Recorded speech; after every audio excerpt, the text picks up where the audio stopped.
Olex Network 18, Mission Poshan, Bhavishya Roshan. The new designs are inviting. The new cars drive like a charm. They are priced rather well, are the safest in the category and are kitted to the brim. All these factors have made Volvo's top-down strategy robust enough to pave the way for the new baby. Say hello to the Volvo XC40. It is the third SUV in Volvo's lineup, but is built on a completely new platform called the Compact Modular Architecture or CMA. It is built from high-strength steels for enhanced safety, is ready for electric propulsion, cleanly integrates new-age radar-based technologies, and is built for enhanced driving comfort. Compared to the XC90 and the XC60, the XC40 has a tall and upright stance. It is the tallest in its class, larger overall than the Q3 and the GLA, and only marginally shorter on length and width than the BMW X1. The grille on the range-topping R design trim seen here gets a riveted design and gets a gloss black finish. Chrome would have made it a bit too similar to the diamond grille on the Merc. The face has a youthful yet butch look to it, and that should attract many. The side profile looks great too, from the sleek roof rails to the broad shoulder line and the prominent surface sculpting on the doors to the handsome alloy wheels. These come in a largest in class optional 20-inch design or in an 18-inch size that is the default specification. The XC40 also packs in an electronic tailgate which hides a massive 586 liters of boot space. I think it's quite usable. You also get this hidden compartment. I don't know for what, probably because it's targeted towards the younger audience, below which is a space saver wheel. The panel on the top of the hidden compartment is in fact wisely designed and adds plenty of versatility within the cargo space. The tailgate has a large opening and a low loading lip too. The tail lights are trademark Volvo design, but miss out on an all-LED treatment. The spoiler on the roof looks quite sporty, and the C-pillar, despite its slab design, adds a bit of sportiness to the rear end. The cabin is inviting and uses driftwood trim for the dashboard, Alcantara and leather upholstery for the seats, and bright wool carpeting for the door pads and the floor. When you compare the XC40's cabin to the XC60 or the XC90, you will spot a few common elements: the vertically stacked infotainment screen, the digital instrumentation, the knurled finish for a few of the knobs. That's all common, but that's where the similarity ends.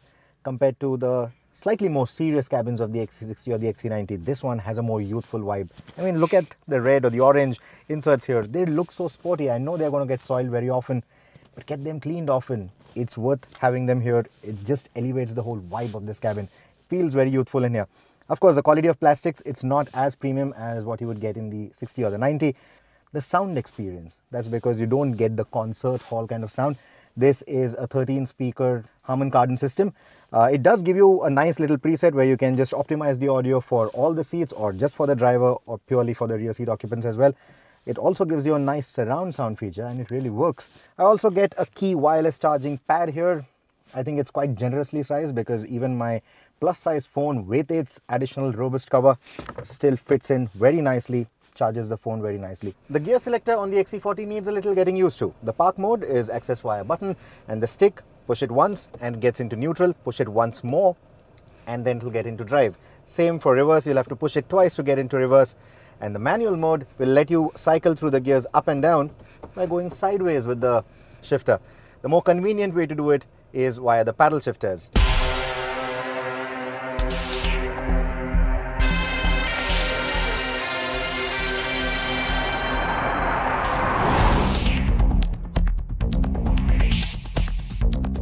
The XC40 will begin operations in India with a diesel, the familiar 2-litre oiler, and it's available in the D4 state of tune, which means it puts out about 190 PS of power and 400 Newton meters of torque.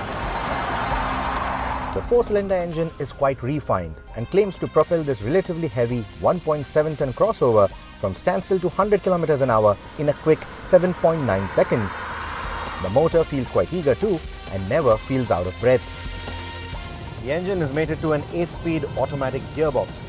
Now out on the highway or in the city, the gearbox works in quite a predictable manner. It responds quite well to your throttle inputs, be it part throttle, full throttle, it responds quite well.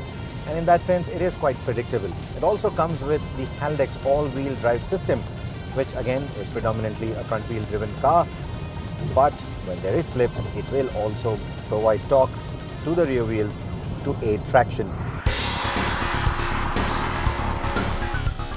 This powertrain makes for an engaging drive, and even around fast bends or quick switchbacks, there is no understeery feel. The grip from the tires is excellent too, and the braking is progressive and confidence-inspiring even at higher triple-digit speeds. The steering is precise and weighs well at speed, contributing further to the confident and engaging dynamics of the XC40.